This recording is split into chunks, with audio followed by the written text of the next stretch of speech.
I'm Richard Porter. I'm Jonny Smith. This is Smith and Sniff, a podcast in which two friends talk about cars, and this week, the state of BMW.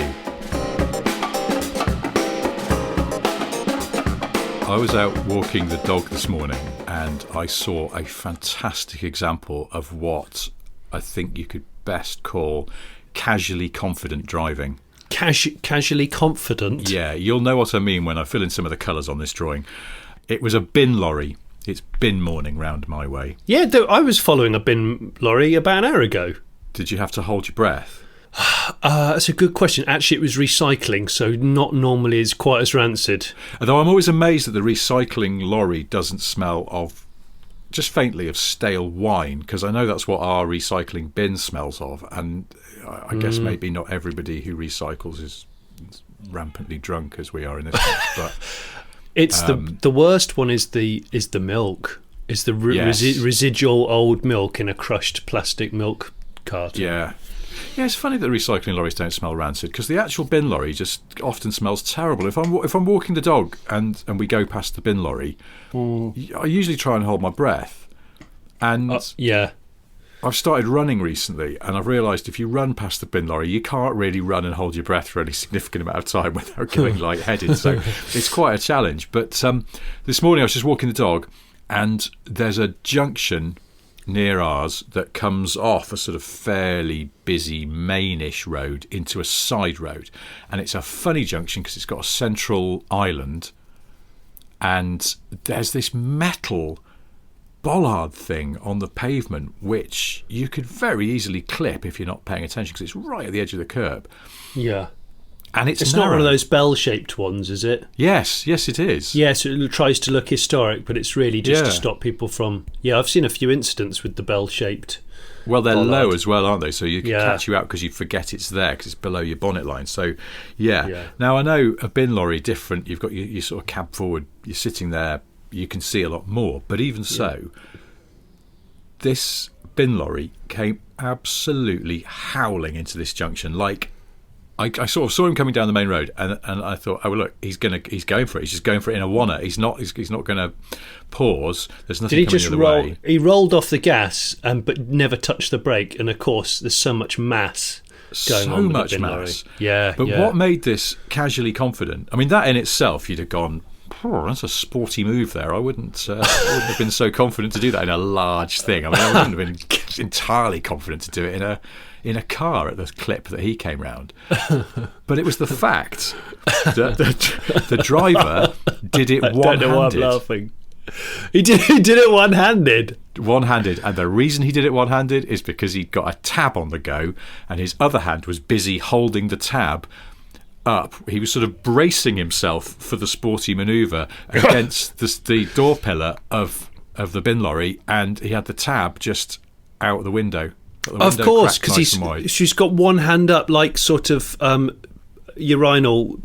urinal posture. Yes. So exactly one hand up on the A pillar with the cig, and of course he's not strapped in because he's a lorry driver. Yeah. And that's just brilliant. And was he getting a little bit of chirp off the commercial front tyres? I hope he was getting a bit of chirp. Do you ever get weirded out by high-speed lorry manoeuvres? Because I always think that those tyres they put on lorries are rock hard. Oh, they're ridiculous. Unbelievably hard. And therefore, particularly in cooler conditions that have not very much grip for lateral manoeuvres. Yeah. Well, also, and of course, you're dealing with such a huge amount more weight and cab shudder and all the other things. I worry about the rear end overhang clip, where they go for a very tight junction move, and of course, the rear overhang then pendulums out. Yeah. And if they haven't quite factored that in, you can do away with stuff. So I've always worried about that. But I think bin women, because in fact one of the bin operators that comes to our house is female. I think they're very cool. It's just they've got a bit of a swagger. If they ride on the back still, there's still that kind of lawlessness, that rebel attitude of like, I'm smoking. I've maybe got a bandana on. Yeah. But I'm in high vis, so I'm being a rebel, but in full view. But but I am getting rid of the smelly crap that you put outside your house, so you need to love me. Yeah, you can't take issue with the bin people. They're taking away your rubbish. What are you going to do if they don't? Sort it out yourself. But that gives them a cockiness and a sort of business-like confidence, because that's the other thing. If I'm out walking or running and they're getting all the wheelie bins out into the road and lobbing them in the back of the lorry, they're not getting out of your way. They're not breaking stride. They've got a job to do, which is fair enough. I understand. I mean, if they sort of went, "Oh no, after you," they'd never get the bloody job done. But no, they wouldn't. There is a kind of, if you ever make eye contact with a bin person, they're not backing down. I did that this morning, Rich. I made eye contact because he looked behind him and I was the car behind. And I just sort of gave him the look as if to say, I'm going to give you space. I'm not really in a rush cause lockdown, sort of. And so don't you worry. Don't you worry. And he was cool about it. But I think, like you said, they've got a job to do. They're thrashing the bins here and there. I think I've never taken issue with a bin man, apart from the one that wrote off my Mercedes outside my house as I was getting into it. But apart from that, they wrote my car off as I was unlocking the driver's door outside my own house once. Is this in London when you lived down here? No, I just moved up here. I just moved up to Lincolnshire, and it was parked outside my own house, which was an end terrace. And I was going to work in my old 123. And as I shut the front door, locked it, turned around, the bin lorry came along the street, only slowly, and it went to take a turning into a cul-de-sac and didn't get it right, so it just reversed back a bit, and it reversed up the whole side of my car and just like gouged it, because it had like sharp corners, as you can imagine. And then I was unlocking the driver's door as it happened. It was like some scene out of a film, and the bin driver just went, "Well, you can't park there. It's illegal. You're blocking a junction." I went, "What?" So I parked outside my own damn house. What are you talking about? And it turned out, anyway, after a bit of verbal argy-bargy, it turned out it was his first day on the job, and he'd gone and ruined a particularly pedantic motoring journalist's shabby old Mercedes, which I was quite fond of. And let me ask you this: at the point of impact, did you go into whoa mode, or were you so astonished by what was happening that in fact you were sort of frozen in a kind of rictus of horror? I think I did a froze. I think normally I would have shouted and flapped, but I think I just inhaled and stood there, because I had the key in my hand and it was in the door as it was being gouged. And because the car's monetary value was quite low, the insurance just went. Well, they sent out someone. They sent out someone from the local Mercedes dealer to appraise it. And the guy just turned up and looked at me and he went, "Do you honestly want this car back on the road?" And I went, "Well, I do." He said, "But we're a main dealer." So this is like an early 80s car. What? So he probably just wrote it down, I don't know, panels required £27,000, and then just emailed it to them. But yeah, needless to say, there was a battle ensued, and I think I was so determined not to let them win that in the end they gave me the payout that I asked for, because I proved the car was worth X, which wasn't a great deal. And they just said, "You know what, Johnny, just keep the car, because we just can't be bothered with the paperwork." We literally can't be arsed. Yeah, we pretty much, I think I wore them down, and they just said, "Just keep the car." And I had to go to Vosa and get it. I repaired it myself outside that house where it got written off. I've got photos of me repairing it on the. I bought loads of panels from other cars from breakers yards, and that's when it went from being silver to being silver, blue, white, and maroon. Yeah, it all in one weekend. It was lovely, and it became the Harlequin Merc. Yeah, I'm kind of saddened by the thought that you were holding the key as it was written off. It's like holding the hand of a dying relative or something. Yeah, it sort of is. Imagine holding the hand of someone going into cardiac arrest, but then you managed to resuscitate them. And although they weren't in a great way, they were still alive. It's kind of like that. You're now the third person I know who's had their car fucked up by a bin lorry. In which context, it starts to make me think that bin lorries are a menace. I just blew out some coffee out of the wrong holes. Oh, excuse me. Well, it's because they're in a rush. I don't think they're bad drivers. I think they're in a rush. No, they're incredibly skilled drivers by and large. Because, well, as the bloke I saw this morning proved, he was. I mean, that was threading a needle. And coach drivers are the same. I hold in high regard a guy that wears all year round short sleeve white shirt with a tie and has rear steer on his coach. Because he can really swing that thing in when you've got rear steer. I love seeing just that slight tweak of rear steer on the coach as he's wanging it round a 90-degree corner in a town or a city. I dig that. Yeah. But why the short sleeves? Is it hot work? I mean, they're air conditioned these days, aren't they? Is it a the hangover thing. from the 60s or something when they were hot? It's got to be a hangover from when commercials didn't have power assisted steering, and so you had to be a physical guy.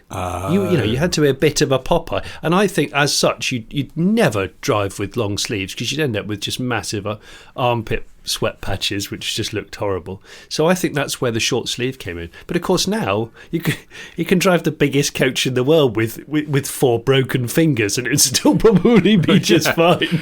You can drive a bin lorry in an extremely exotic way whilst you've got a tab on out of the window. Yeah, power steering has worked miracles for the commercial vehicle driving community. Exactly, and all you got to worry about is not accidentally falling out of the window because there's no support from the seat. That's it. So yeah, I love the short sleeve shirt thing. Someone out there must know the answer why it seems to be the rule that coach drivers have short sleeve shirts. It's a hangover. It's definitely just a hangover from a different time, pre power steered time. But as looks go, a short sleeve shirt with a tie, is a really crap look. Isn't it? Somehow it doesn't. It's neither one thing nor the other. It's like it's sort of a mullet, and yet I can see your forearms. That's not formal. You might as well be wearing a t-shirt. It's very true, actually. And you're either a drummer in like a ska band, because there's a bit of a, there's a bit of a kind of ska band kind of. We haven't really made it, but we do the pubs and clubs, and we can drum to all the ska favourites. There's a bit of that about it, but also, like you're saying, it's not formal and it's not too casual either. It's in this confused middle ground.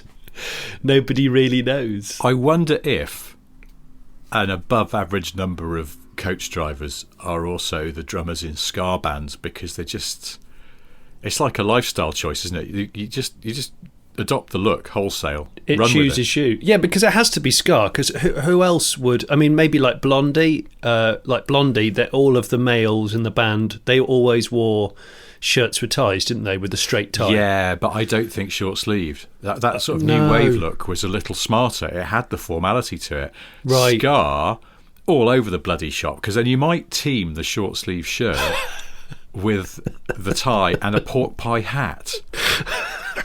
I was thinking chef's trousers. Even if you can't cook for shit, I know, just put some chef's trousers on, short sleeve white shirt, crisp and white, nice black even width tie. People think, well, what are you? You're either a ska drummer or a chef. You can't be both. Also, didn't I see you driving a National Express yesterday? Yeah, I do all of those things. You're right. The dress code and uniform of the amateur ska band is a hot mess, isn't it? There's just all sorts of shit going on there, but with a strong black and white theme. Just be brilliant. Do you know what is ultra weird about this? That you brought up ska bands. That just before I saw the high-speed junction entry from a one-handed bin lorry driver, I had been listening to, for the first time in years, I don't even know why I'm laughing still, sorry. I streamed a song. Do you remember this? The Impression That I Get by the Mighty Mighty Boss Tones. Oh, I love the Mighty Boss Tones. I don't know if there are other songs. I went to Apple Music and I just typed in Mighty Mighty Boss Tones, and of course that's the track that comes up because it's the one everyone knows. But I haven't listened to that for years, and I woke up this morning and it was in my head for no apparent reason, and I thought, I'm going to have to, sometimes you need to rinse away an earworm by just listening to it, and hopefully that'll sort of make it stop. I know you do. somehow that makes sense. No, it does. It's like two negatives make a positive or whatever. Yeah. So I left the house with the dog, and I thought, that's what I'm going to do. I'm going to, before I put on what I want to listen to, I'm going to put on the Mighty Mighty Boss Tones and just listen to that. It's quite a good track. It's a really good track, and they're a tight band. That song was like a hit of the year that I was at university. Oh, was it 97? 97, I think it was. It was 97. Yeah. So I remember that was one of the songs that got played relentlessly, especially when Northern Dave bought MTV behind our backs. And so our front room just had the television on constantly, even when no one was in the house, and it played MTV videos, of which that was a common one. I remember that. Wow. And then Junior Senior. I think it was Junior Senior. What was the track they did? But the video was awesome. Oh, yes. Do you know the song I mean? Everybody. Yeah. That was everywhere, wasn't it? That was absolutely everywhere. But the video for that's awesome. It's almost like Minecraft before Minecraft existed. What's the deal with Minecraft, Rich? My kids are going bananas for it. And although I'm enjoying watching them being like 8-bit architects, at the same time, I don't quite understand it. But I feel like it's quite cool because kids are, rather than going for the super realism graphics, which is what we've always chased, I think, historically, they're going the other way and going, look at this, it's really badly drawn. Yeah. Again, I feel like maybe car design should chase that, because this generation of people, are going to start designing things. Let's have a bit of Minecraft design. Well, speaking of which, did you see last week they announced that the new BMW 4 Series, and it's the biggest pile of dog shit I've ever seen. Oh no, it's shocking. And as a car designer that I follow on Twitter pointed out, because he's a car design lecturer, so he's not affiliated to a car brand, and he can speak his mind. And he went, the thing is, everybody's kind of moaning about that chipmunk grille, but that is actually the least bad bit of it. And he's right. Really? It's everything else. It's just the front bumper on the M Sport one is fussy as fuck. It's like they just couldn't stop. And then there's all these fucking creases up the sides. There's far too much metal between the back wheel and the window line, which they've sort of somehow gone sort of a bit soft on the famous Hofmeister kink. And I don't know why. It's like other car companies would kill for a recognisable detail like that, and they're just pissing it away.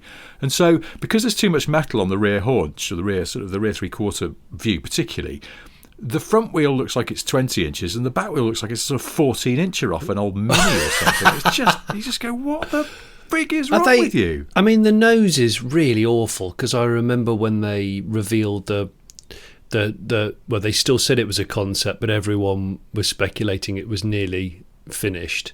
Was that last year? I think it was last year. But that is really, it's a real shame. Yeah. Have they got an idea up their sleeves? Are they trying to actively dissuade people from purchasing cars? I know what it is.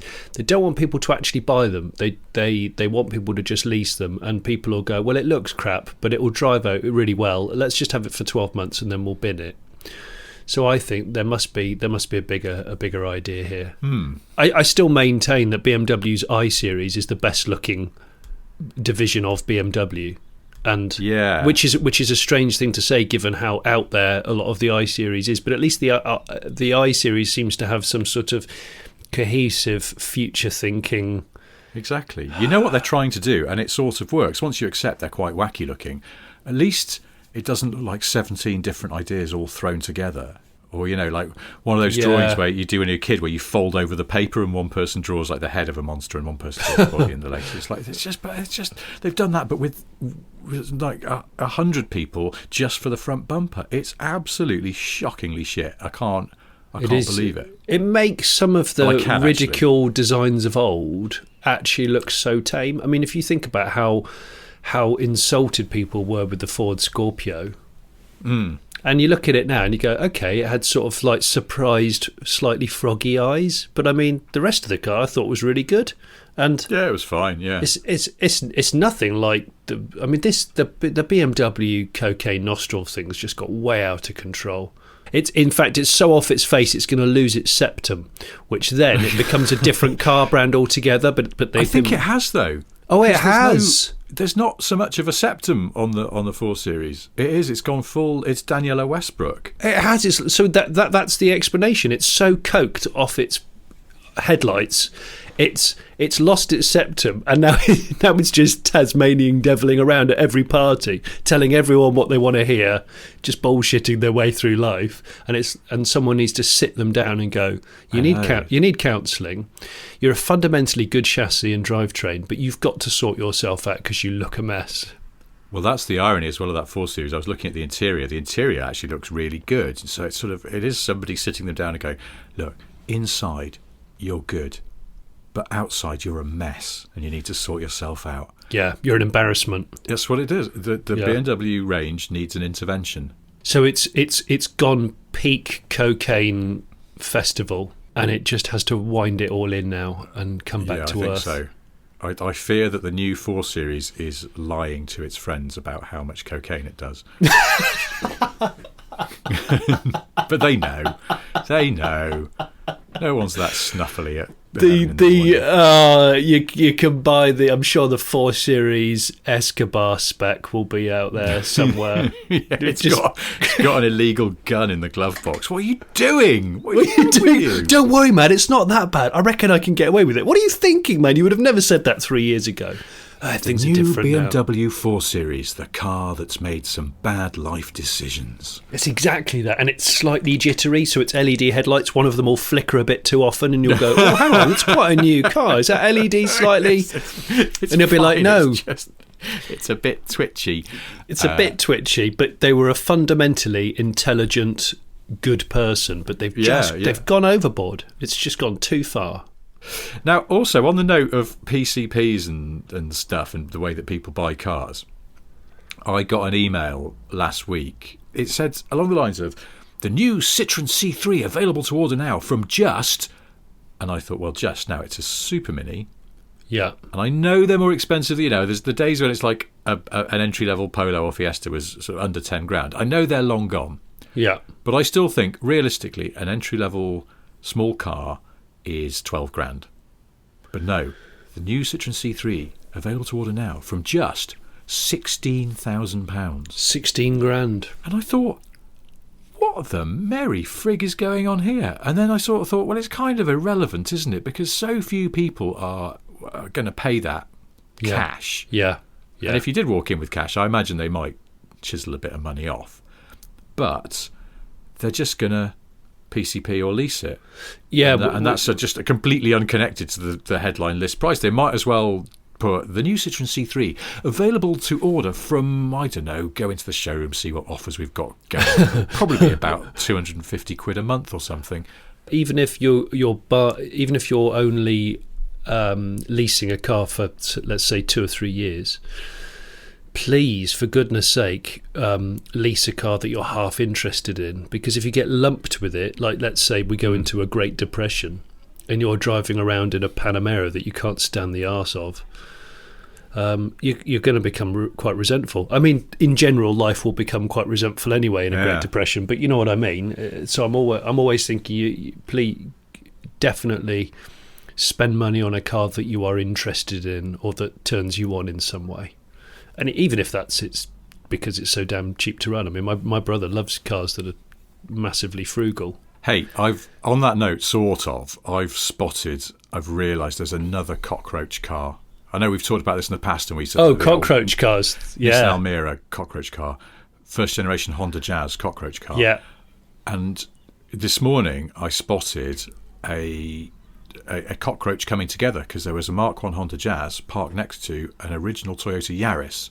And then I realised that in the streets around here, there are actually quite a few early Yaris. I love Yaris. Yeah, Yaris. So it sounds like a word you can't quite place being said by a Brummie. Yaris. Yaris. Oh, never mind. It is a Brummie term. Yeah. Yaris. Yeah, don't be a Yaris. Or it's something. Or it's some like really old dialect for something you can't quite place. So you go round the island, and when you get to the Yaris, you turn left. I get to the what? Sorry, the Yaris. Oh, I see. You mean a traffic island? Right, I get you now. Yaris. old Yaris, there's a surprising number of them. And I did find myself, because I sort of quite liked that car. It just sort of had that light, precise feeling that good Japanese cars have. And it's got a cheeky, chirpy kind they're of a little bit persona cheeky about it. Hasn't it? When did they come out? Was it late 90s? 90, I'm going to say 99, because Yeah. I was working on Old Top Gear at the time, and we borrowed one of the first ones into the country. I think it was, it was a pre-prod car, but it was of an acceptable spec that they would lend it to us, because we were doing a massive super mini group test with James May. Yeah. And they let us have this car, and I drove it to the shoot, and then when we wrapped on a Friday evening, I drove to London in it, because I was going to see some mates in London for the weekend. Got there a bit late, dumped the car by my mate's flat where I was staying, and headed straight into town to go and meet everybody. And drink. Back to my mate's flat, bit drunk, sleep, woke up the next morning, car's gone. And I absolutely shat myself because it wasn't even on sale. I'd lost Toyota's pre-production Yaris. And what, you couldn't remember where you parked it, or no, I knew exactly where I'd parked it, and it had gone, and I still had the keys, and I rang the police, and the police very calmly went, where did you park it? And I went, it's over here, and it was in sort of semi-central London, just sort of quite near Euston Station. And they went, is it a restricted area? And I was like, well, I don't know. And they went, is there a sign? And I looked up, and there's a sign. Like, bear in mind, I didn't know at this point. It was a bit of a sort of provincial bumpkin. And I looked up, and there's a sign that says restricted area, even on a Saturday morning, fuckers. That's brutal.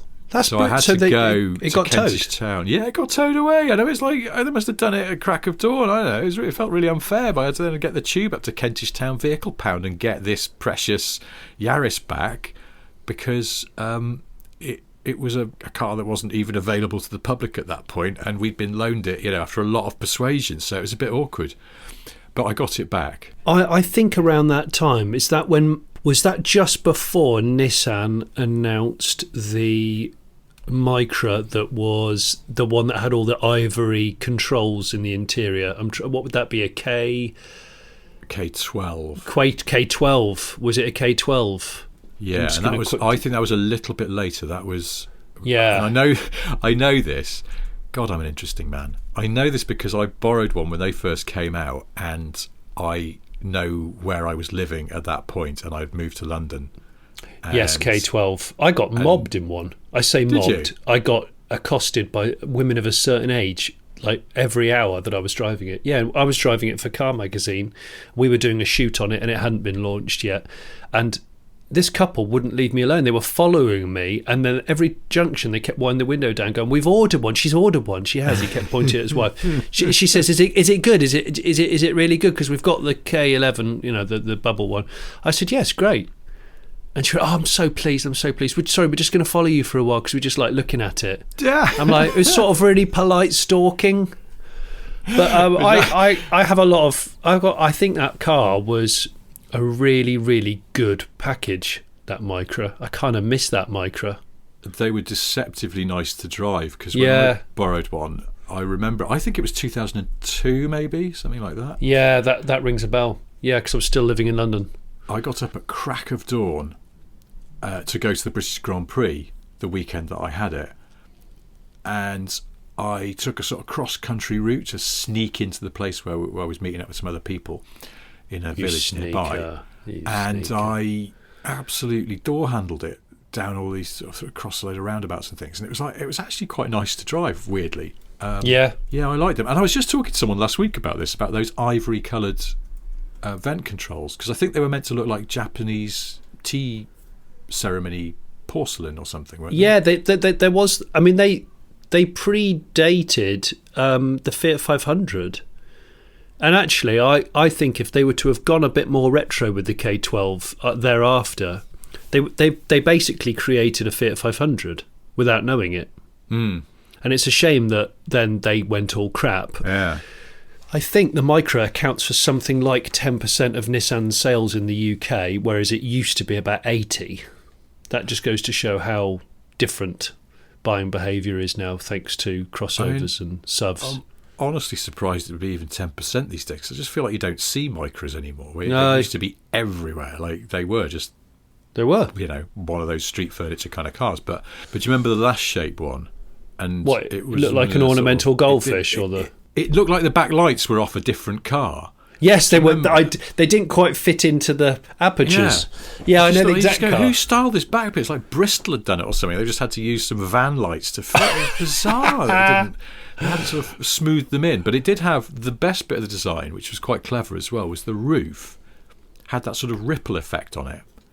Like as if it was made of water and someone had dropped a stone just above the back spoiler. Yeah. These sort of these are kind of like a quarter of a circular ripple emanating out across the roof, which is a nice sort of unusual design feature. But also the ridges of the ripple gave a bit more strength to the roof panel, so it could be thinner. I think That's right. Yeah, clever, but they did that with the cube headlining. did they?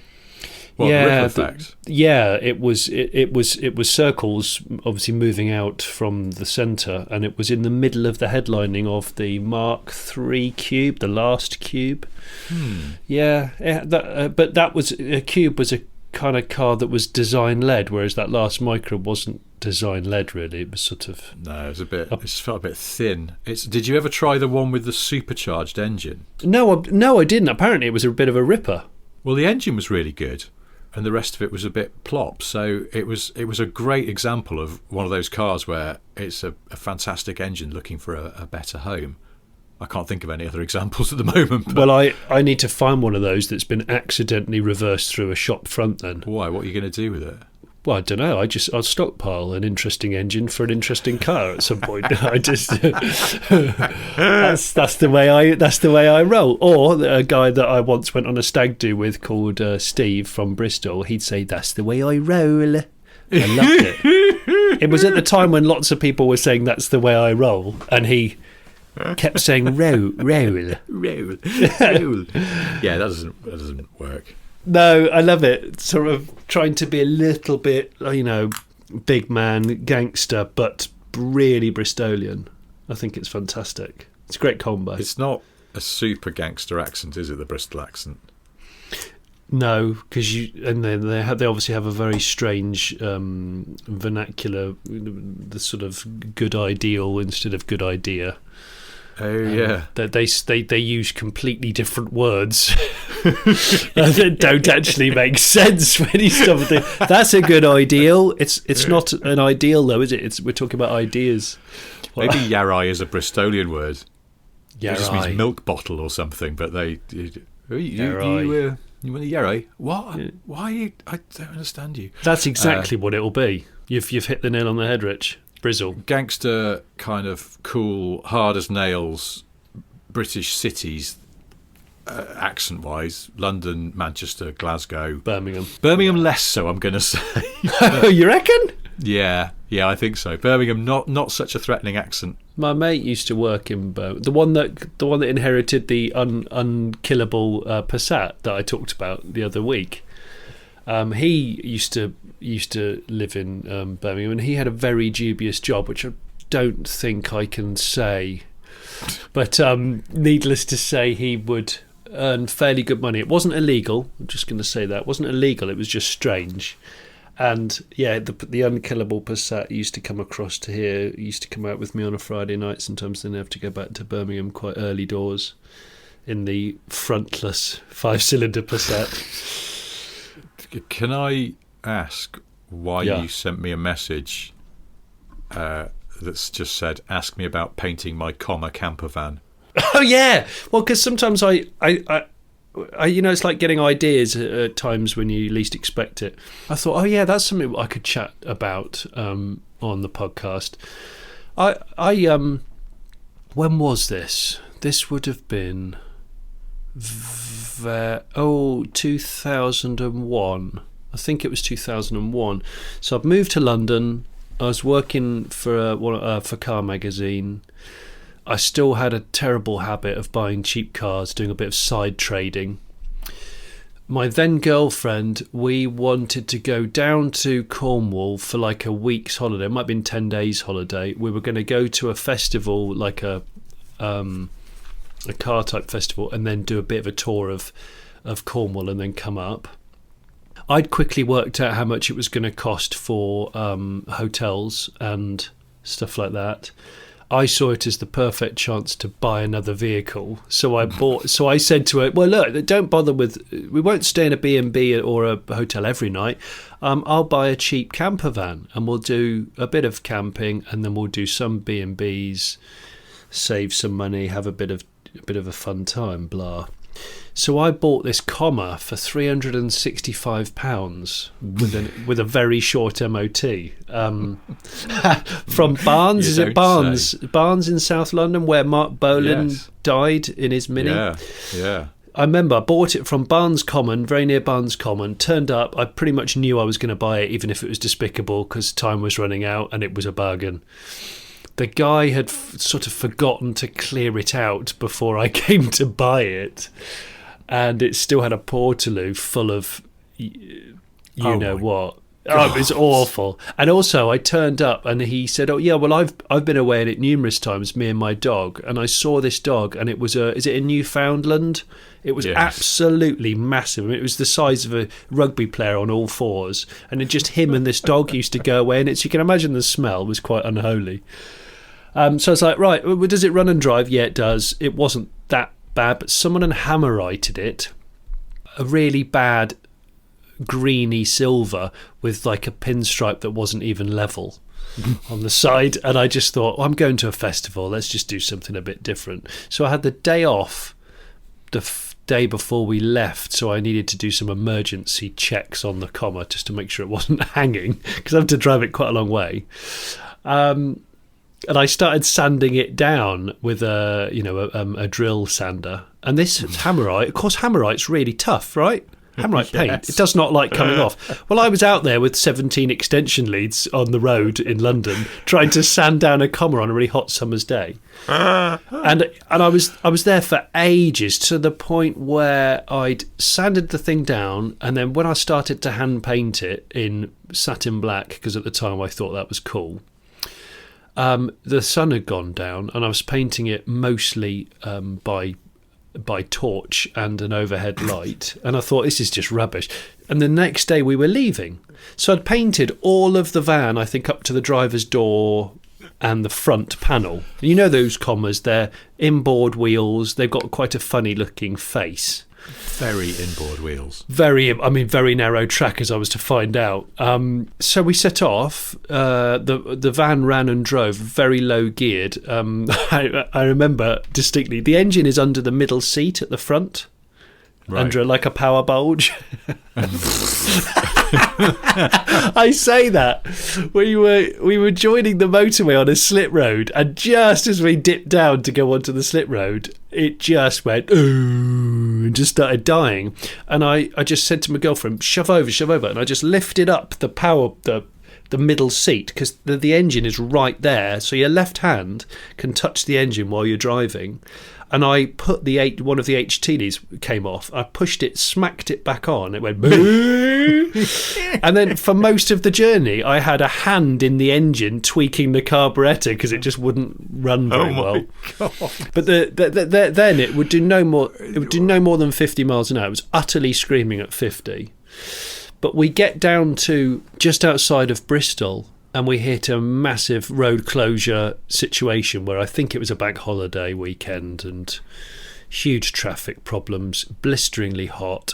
Shut the van off, and it looks like nobody's going anywhere. You know those ones where people get out the car and start playing like frisbee and stuff, and you're like, we're really not going anywhere. Are they having a game of five-a-side over there? God, for a while. Yeah, there's a bit of that, French cricket. So we're like, right. So I said to my then girlfriend, I said, well, look, I've got the paint and stuff in the back, because I brought tools with me and I brought some paint because I'm me. Oh my God. And I started painting, or finishing painting, the front of the camper van on the motorway. And what is wrong with you? I just don't know. I just thought it was not that a stupid idea. But what was annoying is I was just getting to the end of it and I had all the brushes out, the terps, everything. And the traffic starts moving and I'm painting the front of my car. I have to just throw it all in the back. And then we drive down to my friends and the whole front of the car is, of course, covered in flies that are stuck in fresh paint. So it was a stupid because it was a hot day. And we get to my mates in Bristol because him and his girlfriend at the time joined us, and we were going to carry on down to Cornwall in the early hours. We were going to do a bit of a dawn raid. Come and get into my malfunctioning camper van full of another man's shit. Don't touch the outside, please. You'll get paint on your hands. Oh, it was terrible, Rich. I mean, it was a very uninviting van. We tried to make it our own. But can I just ask, how hot and noisy was it if you're running along with the engine cover open so you can plunge your hand into the engine bay like doing open heart surgery on someone who's also trying to be an air traffic controller? It was really noisy because, of course, it was so low geared and there's not a lot of soundproofing, and it's cab over engine.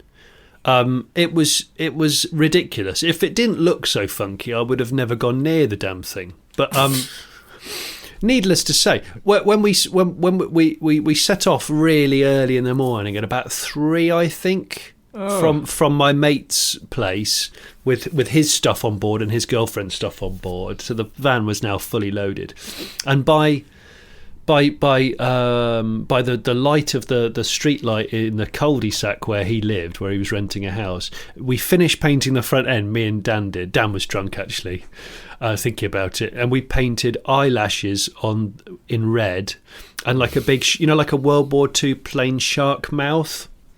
Yes. We painted a shark mouth on the grill, so it looked sort of aggressive. And yeah. Wow. Oh no, a narrow-tracked shark is coming for us. I mean, it was just silly. And then we drove off. We carried on down to Cornwall, and it made it round Cornwall most of the way. We broke down twice. The final time was on the way home, and it was terminal. There was white smoke, and I think bits of piston ring were coming out of the exhaust. But that bit was terminal. But we broke down once in Cornwall. We went onto one of those little ferries that goes across a very short distance, and then you drive off it. They love a little ferry that goes a very short distance down there, don't they? They do. Chain operated? Was it just a bloke pulling a chain? It was a chain. It was a chain ferry, exactly. Yeah. But the problem was, I drove on to the boat, and then, of course, you're on the boat for 2 minutes or something, and then I went to start the comma to get off the boat, and all I could hear was just this free spinning, thinking, well, that's not right. Climbed underneath it to have a quick look, judging by people ushering me to get off. The starter motor was actually hanging out. It undone all of its nuts and it had just come off. And it was hanging just by the lead, by the cable. And I was like, ooh. So I shoved it in there while my then girlfriend started the engine. So we got it running, and then I limped it off the boat, and then had to just go and find some nuts, because they'd all come off and gone, to actually put it back on, or some bolts. And so that was interesting. And I remember we had a lock-in in a pub once, and we parked it in the beer garden, and we just walked out of the pub at 3, something ridiculous, when it was nearly light, got into the camper van and went to sleep. And when you wake up and as soon as the sun comes up and heat starts to come in, it gets very hot and stuffy and tense. And this had a pop top, this camper van. It was so stuffy, and I was massively dehydrated because we'd been drinking cider for 4 hours, and there was we didn't even have a pipette of fresh water in the van. Felt so terrible, and had to just go for some long walks that morning. And it was awful. This van died at the end of this trip. The van died at the end of the trip, and I found the engine had catastrophically died. I found a second-hand engine, which was a Hillman engine, a 1725 kind of Hillman engine. I found one for 50 quid, managed to get it to the van. And then I worked out that he needed a crane to get it out the van because it has to come out through the cab, I think. It's a real fiddle. And I got bored and sold the van with an engine to go in it for 500 quid on eBay. You sold it for more than you paid for it? Yeah, I pretty much always sell cars for more than I paid for them. Even though it had been hand-painted? It'd been hand-painted. With flies stuck in the paint? With flies stuck in it, yes, in satin black. And it had we did make some new curtains in it. I mean, there are a few stories with that van. One of them being when we were doing the sort of tour of the West Country, we stayed overnight in Salcombe, and I got rudely awoken where I fell through one of the canvas bunk beds because the canvas had rotted out, and I'm sure I've told you this. I fell through onto the draining board below, which had cutlery upturned. Oh my God! And I was naked because it was a really hot summer season. So I landed naked onto a draining board full of forks and knives. So it was quite bad. Jesus Christ. Yeah, and spent the rest of the day... a shit episode of Casualty. Yeah, spent the rest of the day running around the local town trying to get... some bunk beds made of fabric, and in the end I bribed a sailmaker. I remember it vividly. I took it to a sailmaker and said, I need you to make 2 of these. He said, I only deal with marine grade canvas, it's guaranteed for 25 years, anti-rot, anti-UV. I went, yeah, it's fine. And he said, give me 75 quid cash and I'll have them done before 5. And I got these mint canvas bunk beds made by the sailmaker. And they were brilliant. So no more falling naked onto upturned cutlery after that. Well, I feel like that's an appropriate note to end on because, frankly, we're never going to top that. But, I don't know. We might. Well, we can always try. Let's try again next week when we'll be back with another Smith and Sniff podcast. In the meantime, please don't forget to subscribe and like, or like and subscribe. Either is good. We appreciate all of your feedback and your nice reviews and all of those things which have been very generous to date, so thank you for that. If you're looking for more entertainment, then go to Jonny's Car Pervert YouTube channel, and if you're very, very bored, you can buy my medium-sized book of boring car trivia off Amazon. Here ends the plugging. That was a good wholesome selection of plugs. Well Took a run at that one. Anyway, it's been lovely to talk. Slightly haunted by the idea of you falling naked onto some cutlery, but might just go and listen to the Mighty Mighty Boss Tones until that thought goes away. Yeah, I'm going to. I haven't heard them in years. Until next week, bye. Bye-bye.